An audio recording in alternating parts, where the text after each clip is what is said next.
এটা স্বার্থের দুনিয়া ভাই। যাকে তুমি ভাববে প্রিয়জন, সেই তোমাকে বুঝিয়ে দেবে আসলে তুমি ছিলে প্রয়োজন। এটা কলিযুগ বন্ধু।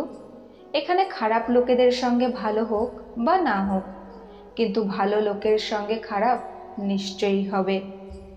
যদি সে যেতে চায় তাকে যেতে দাও, কেন ধরে রাখবে? সম্পর্কে ভালোবাসা ভালো লাগে, ভিক্ষা নয়। যে তোমাকে কষ্ট দিয়েছে, কষ্ট সেও পাবে। আর বিশ্বাস করো, তুমি সেটা দেখবার সুযোগও পাবে। আপন সে হয় যে অন্য কারো জন্য তোমাকে না উপেক্ষা করে। দুঃখের সময়টা অনেক দীর্ঘ হয়, আর সুখের মুহূর্তগুলো ক্ষণিকেই চলে যায়। ছেড়ে দিলে যদি সে ভালো থাকে, তাহলে তাকে ছেড়ে দাও, কারণ ভালো রাখার নামকেই ভালোবাসা বলে। সবার দুঃখে সাথে দেওয়ার লোকটাই নিজের দুঃখে কাউকে পাশে পায় না। আয়না হচ্ছে মানুষের প্রকৃত বন্ধু, যার সামনে হাসলে সেও হাসে, কাঁদলে সেও কাঁদে, কিন্তু আঘাত করলে আঘাত করে না, বরং নিজেই ভেঙে যায়। অপরাধ না করেও যখন অপরাধী হিসাবে বিবেচিত হবে, তখন চুপ থাকাটাই শ্রেয়। কারণ চিৎকার করে কেউ কখনো নিজেকে নির্দোষ প্রমাণ করতে পারে না। পৃথিবীর সবথেকে শক্তিশালী প্রতিশোধ চুপ থাকা।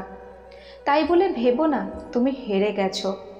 মনে রেখো, জবাবটা তুমি নয়, সময় দেবে, ঠিক সময়। কিছু লোক শুধু স্বার্থের জন্যই সম্পর্ক তৈরি করে, আর যখন কাজ হয়ে যায় তখন ভালো লোকেদের মন ভেঙে দেয়। তারা মনে করে তাদের থেকে চালাক আর কেউ নেই, কিন্তু বাস্তবে তারা নিজেরা নিজেদের ভাগ্য খারাপ করে। সত্যের পথে চললে কষ্ট হয় ঠিকই, তবে একটা সুবিধাও থাকে, ওই পথে ভিড় থাকে না, কারণ ওই পথে যাওয়ার সাহস সবার থাকে না। সুন্দর বিদায় হলো ক্ষতি না করে বিদায় নেওয়া। সুন্দর ক্ষমা হলো বকা না দিয়ে ক্ষমা করা। সুন্দর ধৈর্য হলো অভিযোগ না রেখে ধৈর্য ধারণ করা। কাউকে ঠকালে তোমাকেও একদিন ঠকতে হবে, পার্থক্য শুধু সময়ের। নিজের জীবনকে নিয়ে খুশি থাকতে চাইলে অন্যের জীবনে নিজের জায়গা খোঁজা বন্ধ করে দাও। লোক দেখানো মানুষগুলোর থেকে দূরে থেকো। এরা প্রথমে দুঃখিত হয়ে তোমার দুঃখ কষ্ট জিজ্ঞাসা করবে, তারপর হেসে হেসে সবাইকে বলবে। মানুষ যখন তার শেষ সীমা পর্যন্ত ক্ষত বিক্ষত হয়ে যায়, তখন সে তার অধিকারের খুশিটুকুও ফিরিয়ে দেয়। চুপচাপ সহ্য করো তো তুমি খুব ভালো। আর যদি মুখ খুলেছ, তাহলে তোমার থেকে খারাপ আর কেউ নেই এই দুনিয়ায়।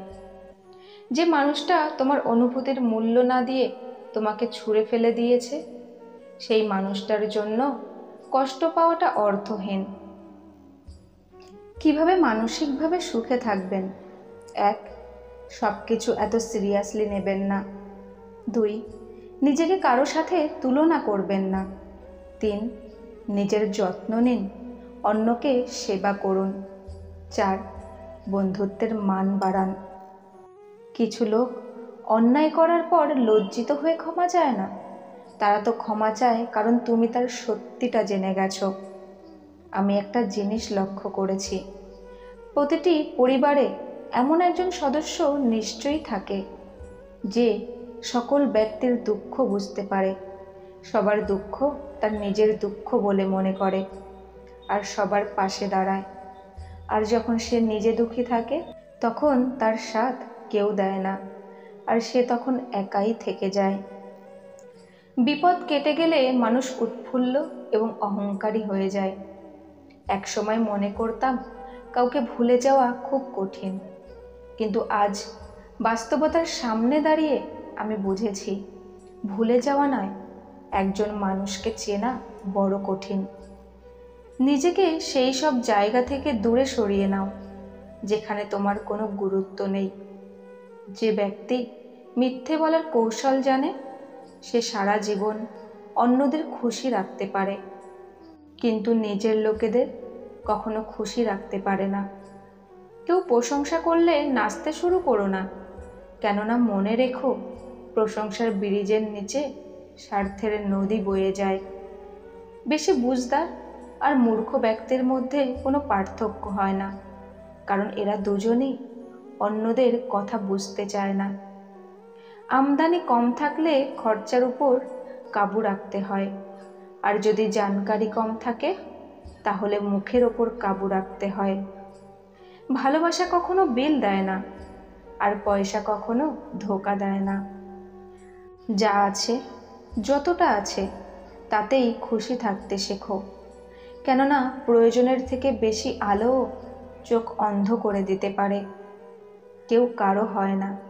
যখন মানুষের মন ভরে যায়, তখন মনে রাখাটাই ভুলে যায়।